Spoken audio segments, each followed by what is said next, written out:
Guys, pakabit muna kami ng ano, aircon. Ang tawag niyan? Inverter? Split type. Ano? Split type. Split type daw. Walang alam ano. Wala akong alam sa ano eh. Palit tayo ng aircon, baka sakaling magkatipid na kuryente. Kasi dalawang aircon namin, 6,000 eh. Malakas sa kuryente yan. Pero yan, tipid na yan. Sure na ba yan? Oo. Baka ganun pa rin kuryente ko, 6,000 pa rin.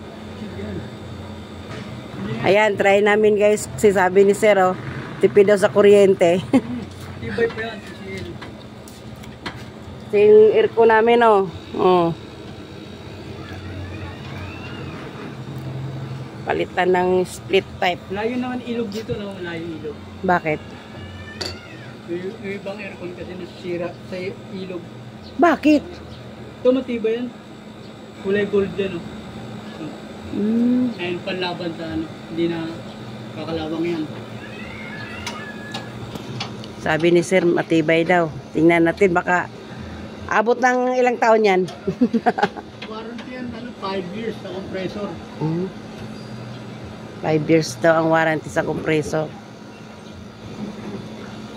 Balat ko lang. Sumabit. Sige, pre. I-test, pre.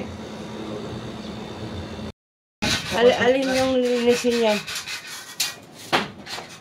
Yan. Turuan mo na tayong maglinis kung paano linisin. Filter lang naman lang ito. Yung pinaka-basic lang naman filter. Yan. Every 2 weeks yan. Oh. Hugasan mo na sa tubig din yan. Tubig lang na yan. Huwag mo brasin na. Huwag mo babrasyon niya eh. Huwasin yung mabrush nyo. Yan yung ano ya, filter? Oo, filter yan. Kabila yan na eh. Kabilaan tanggalin. Dapat pala turuan mo yung anak ko.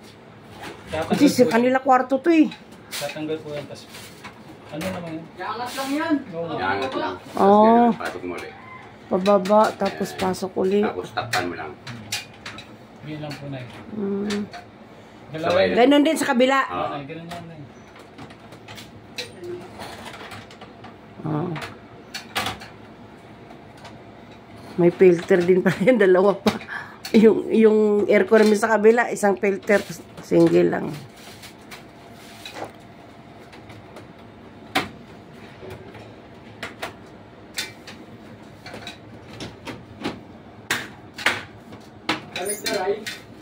Malamig na. Ayun na guys, malamig na. Malamig na yung aircon.